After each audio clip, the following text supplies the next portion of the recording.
Happy Sunday. Happy race day.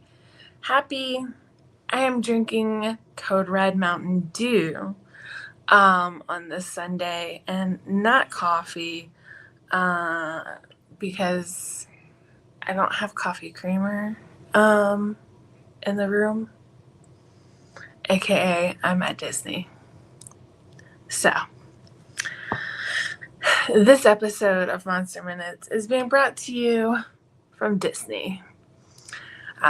It's my husband and I's first trip back to Disney in literally a year. So I had to come to Florida for some work. And then, so we're going to enjoy the parks for a couple days and then we'll be back in our normal location. So, Boo. he acts like we'll never come back to Disney again. It's the normal location. Anyway,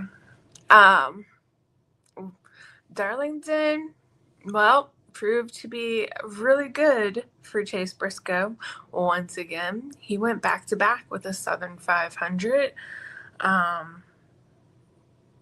He was on fire, led almost the entire race, which was fabulous for him moving forward into the next round automatically, which was great for that team. However, it wasn't so hot for the 10 playoff drivers that were involved in the on-track wreck.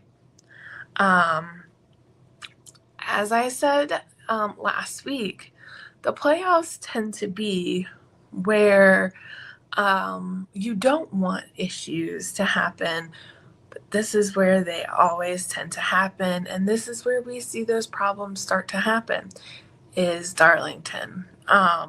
Only 4 drivers finished in the top 10 that were playoff drivers, and we've seen several of those top 16 just struggle very hard because a lot of them were involved in that accident.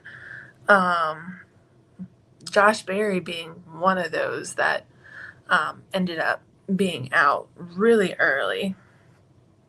That was not pretty either. So Chase Briscoe, Tyler Reddick, Eric Jones, which was a fabulous run for Eric Jones, John Hunter Nemechek, they went 3 and 4 for the Legacy Motor Club last week. That was a fabulous showing for that team. AJ Allmendinger, Bubba Wallace came home 8th. Bubba Wallace came home 6th. Denny Hamlin came home 7th. Kyle Busch 8th. Carson came home 9th. And Chris Buescher came home 10th. But a lot of our playoff drivers came home. 17th was Chase Elliott. Ryan Blaney was 18th. 19th was Kyle Larson. 20th was Joey Logano. 21st was William Byron. Austin Dillon was 23rd. Christopher Bell was 29th. 31st was Alex Bowman, and 32nd was SVG. And as we know, Josh Berry was out. Ross Chastain and Austin Cindric just were outside of the top 10, with Ross Chastain finishing 11th and Austin Cindric finishing 12th. It was brutal, though, for these drivers going into this race. I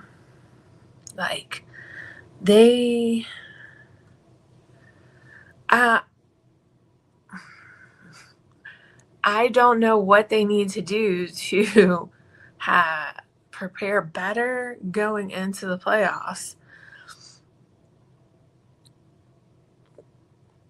to not have this issue, but they need to do something. You know playoff racing is coming. You know that you're more than likely going to have a Darlington stripe on your car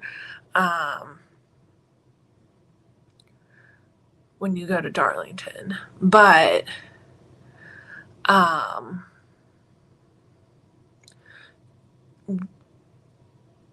going into playoff racing,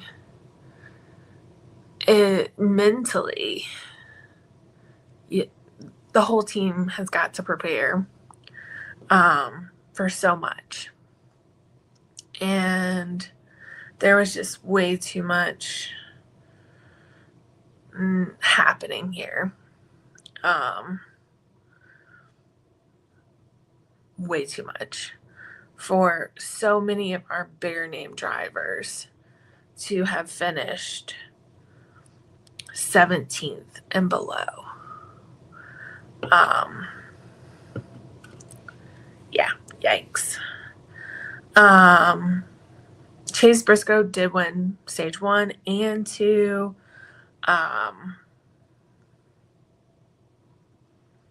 We had 7 caution flags for 37 laps.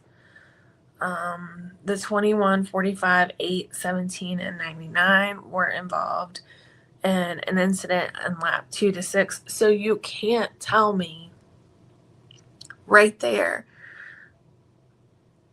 that you can't get a car moving and come back from it. Because Tyler Reddick finished second after being involved in an accident at Darlington. They figured out how to fix his car and how to make it better and get him back out and moving forward.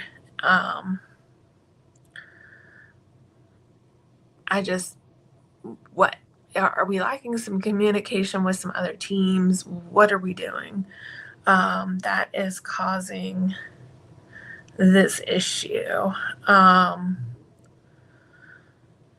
It is just insane. We did have 24 lead changes among 10 drivers.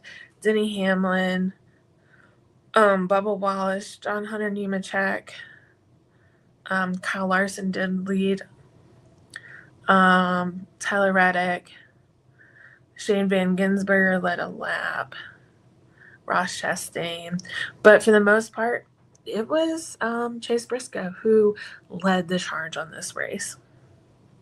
The fastest lap bonus point actually went to Josh Berry, which he needed in this situation, at 29.038. So hopefully they have a smoother day at Worldwide Technology of Racing moving forward. We had issues even on pit road. Penalty report, that was the other big issue. Too many crewmen over the wall, speeding on pit road, of course, pitting before it was open.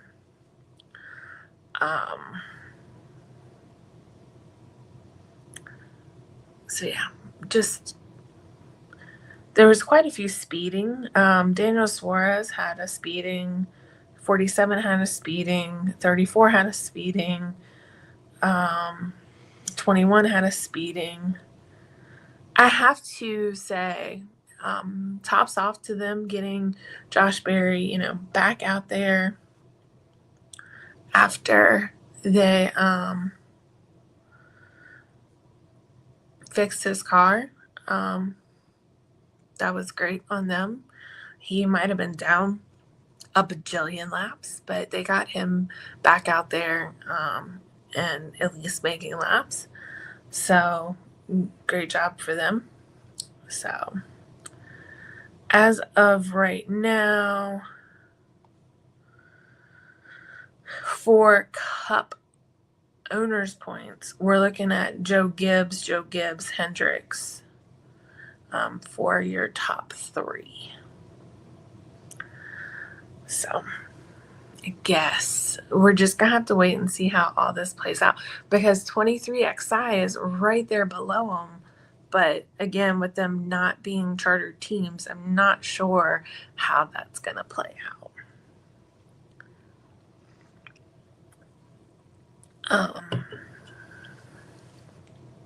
So we did get news this week that the judge has again denied the injunction for 23XI Racing and Front Row Motorsport that they had proposed. The drama continues. We'll see if there's another go for another injunction. I'm not sure how this drama-filled lawsuit is gonna play, because that's what it is. It's drama, 100% just drama. The Haas factory team also announced that it is switching from Ford to Chevrolet in 2026, and they will be running Hendrick engines.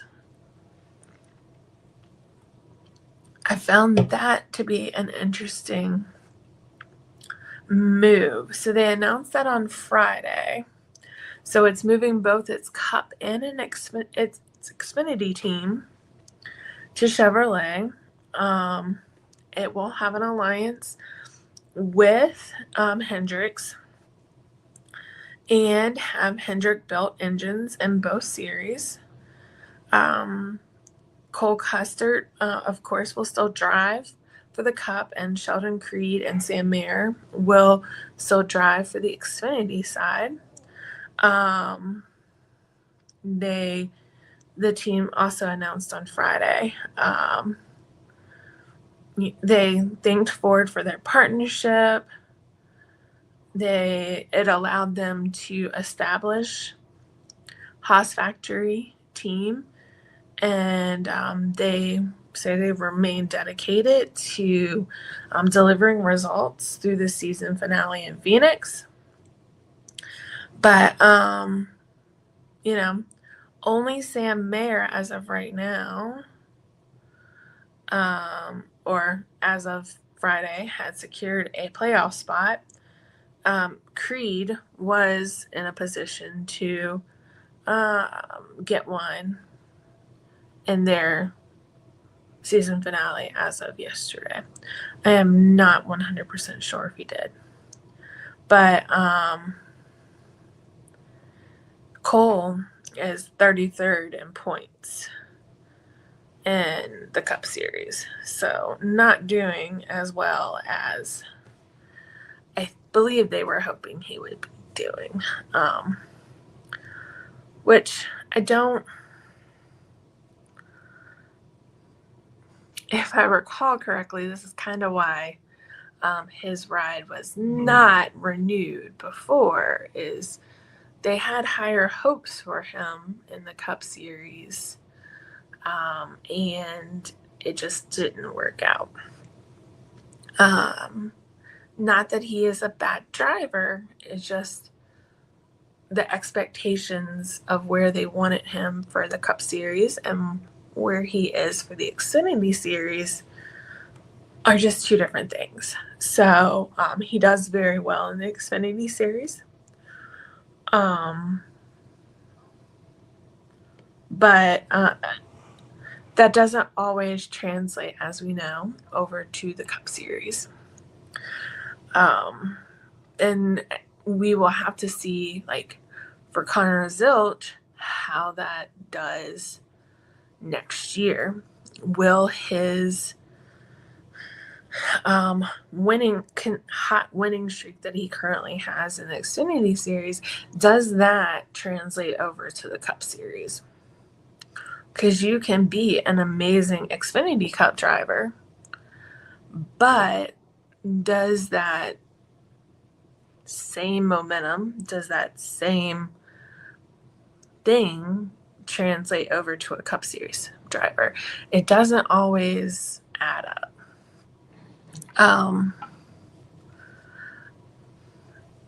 We've seen it happen where, yeah, you're fabulous at what you do. You're a great driver, but it's not always the same. You're going against a different breed group of drivers on Sunday or some Saturday nights, depending on the race, than you are on the Saturdays or Friday nights, depending on what kind of race we're looking at. So it's just one of those items, and it does make it difficult for some people to make that transition. Some people do very well. I'm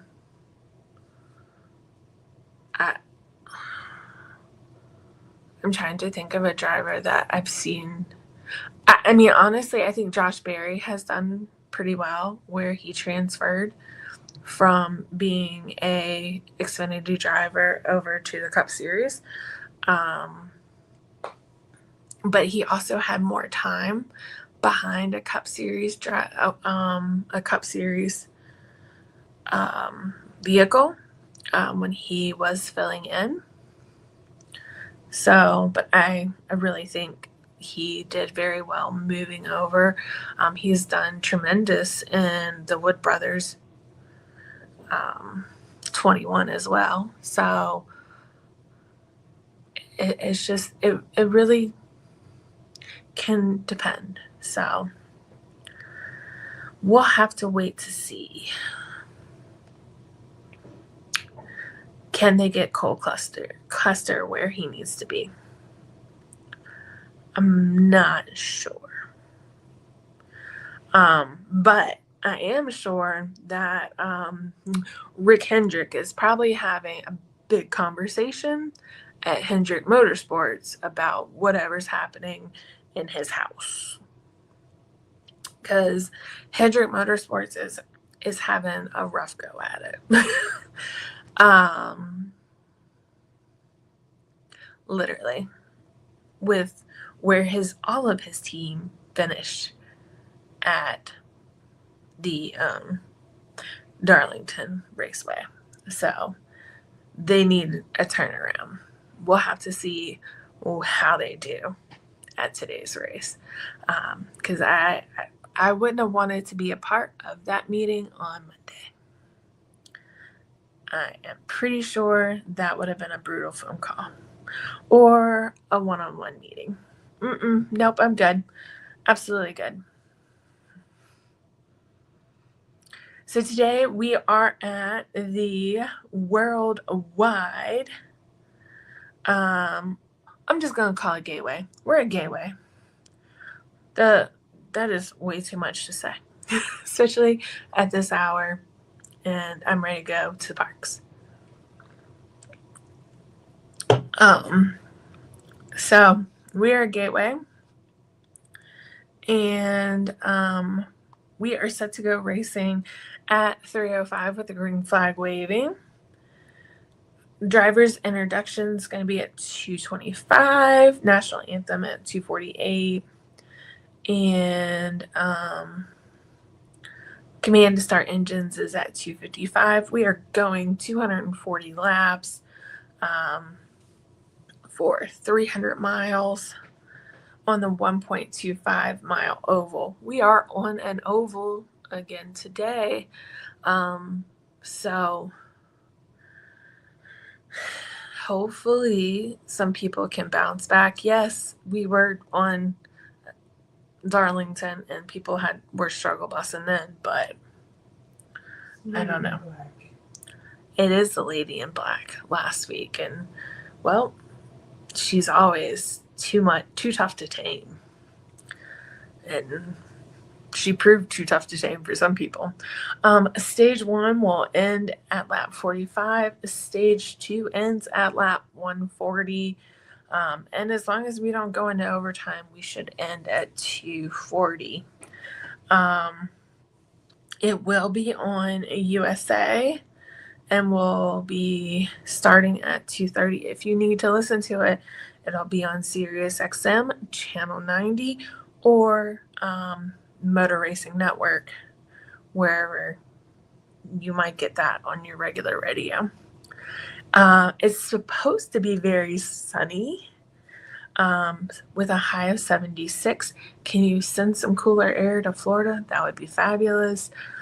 With 4% chance of rain and winds from the north at 5 to 10 miles per hour. 0 chance of rain at the start of the race. Austin Cindric led the final 2 laps in June of 2024 for victory. And he won because his teammate ran out of fuel. We have had several fuel races this year. So this could be another fuel race. And Lord have mercy. We've seen where people have been able to stretch some fuel. I don't know how much people can stretch fuel, but they have definitely done it miraculously more than I thought they could. So it could come down to who has saved enough fuel in that wonderful fuel cell. For today, we have Denny Hamlin on the pole, Kyle Larson, Chase Briscoe, Ross Chastain, Ryan Blaney, William Byron, Tyler Reddick, Christopher Bell, Austin Cindric, Zane Smith for your top 10. Your other playoff drivers, Josh Berry is starting 12th. Joey Logano is starting 13th. Bubba Wallace, 14th. Austin Dillon, 15th. SBG is starting 18th. Chase Elliott is all the way back in 19th. Alex Bowman is starting 25th. We do have a total of 36 drivers for today. That's 15 Chevrolets, 9 Toyotas, and 12 Fords. So, with Chase Briscoe having won at Darlington and moved himself up, who do you now have making or being booted at the end of this round? Who's not going on to the next round? Because we're getting ready to have 4 drivers get the boot. We go from 16 to 12 here, I think, at the end of next week. So, if I recall correctly, it's like 3, 3, and 30. Or it might be 4. Like I said, I need some more actual caffeine. And then, let's see. I'll look it up real quick. Round of 16.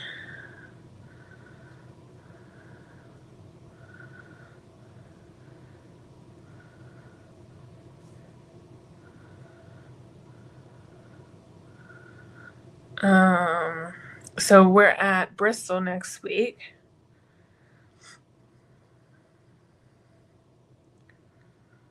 And yeah, which is Bass Pro Night. And it does go to round of 12 then. So we only have one more race. I was right. So who gets eliminated after next week?